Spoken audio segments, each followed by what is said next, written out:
Il va pouvoir explorer le fond, choisir les images qui lui plaisent et organiser la projection dans la Grande Galerie. Donc c'est lui qui est le commissaire de l'exposition de la Grande Galerie. Et ça c'est assez novateur parce qu'ailleurs quand on va voir une expo, eh bien, quelque part on la découvre, on la contemple, on peut la subir.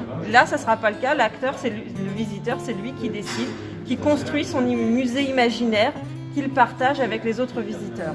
Donc ça, c'est vraiment le dispositif numérique majeur des franciscaines dans sa dimension interaction et découverte et exploration des fonds.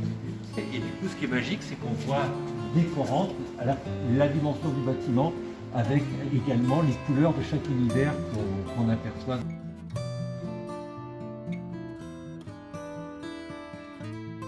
Donc tout ça sera correctement et convenablement disposé dans l'espace, ce qui n'est pas encore le cas aujourd'hui. Et puis, vous pourrez trouver toutes les ressources actualités du fond de la médiathèque, c'est-à-dire la presse quotidienne, les magazines, les revues, des tablettes multimédia également à disposition pour pouvoir consulter en ligne les différents supports. Cet espace, il fait à peu près 400 mètres carrés, mais c'est aussi surtout un espace modulable dans lequel vous avez 7 vies de journée et une vie de soirée qui peut être celle d'un spectacle, celle d'une réception. C'est vraiment un espace qu'on peut complètement investir avec plein de fonctions différentes. Et puis il a ce nuage au-dessus qui le couvre, ce grand lustre monumental qui a été imaginé par l'architecte, qui est un assemblage de 14 250 tubes, c'est ça? Ouais, à peu près. 14 250 tubes. En journée, on voit pas très bien l'éclairage parce que c'est assez lumineux, mais en nocturne, c'est vraiment un côté magique et très voilà, chaleureux. C'est un système de gradins qui est complètement rétractable et qui vient vraiment se nicher sous la régie. Donc ça va être une manipulation assez technique, néanmoins qui va nous faciliter la vie, puisque ça va nous permettre d'avoir une conférence en journée, de moduler la salle en espace réceptif en soirée et de pouvoir accueillir divers événements selon nos besoins dans un même espace qu'on peut occuper différemment. Les vitraux, c'est l'histoire de Saint-François, ce qui donc marque l'histoire du lieu, puisque c'était les franciscaines.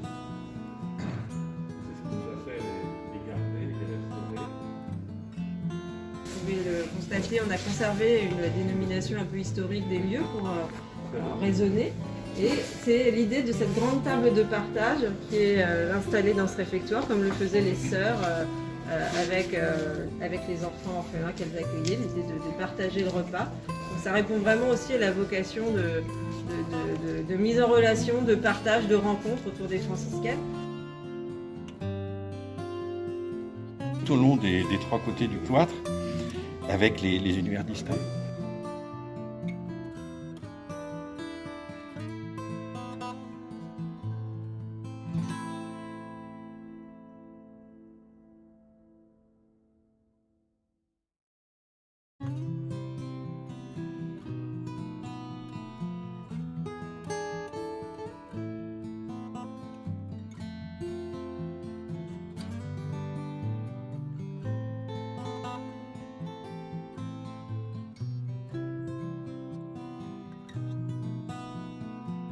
Cette partie qui est vraiment consacrée à la présentation de la collection André Hambourg, collection qui peut être mise en écho avec des œuvres de peintres amis. Pour cette ouverture, l'accrochage, c'est plutôt de faire connaissance avec André Hambourg. Tout le monde ne le connaît pas, à Deauville, voilà, il y a un lien particulier sur le territoire, notamment de la Côte-Fleurie, avec cet artiste, mais ce qui ne sera pas le cas de tous nos visiteurs. Donc c'est de faire connaissance avec André Hambourg et de l'inviter à découvrir un petit peu toutes les périodes de sa vie. Donc les périodes de ses voyages à Venise, en Afrique, la Provence qui ont beaucoup compté.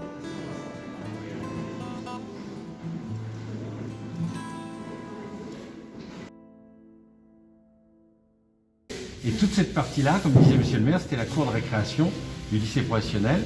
Et c'est dans cette partie qui n'était donc pas construite que l'architecte a introduit les constructions nouvelles, avec la cage d'escalier qu'on a empruntée, les 2 salles Hambourg qu'on a visitées, et sa grande idée a été de reprendre dans la même dimension et le même rythme un cloître contemporain.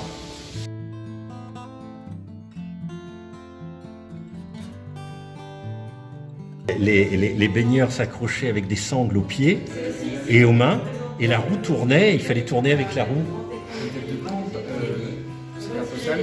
Entre les années 20 et les années 60.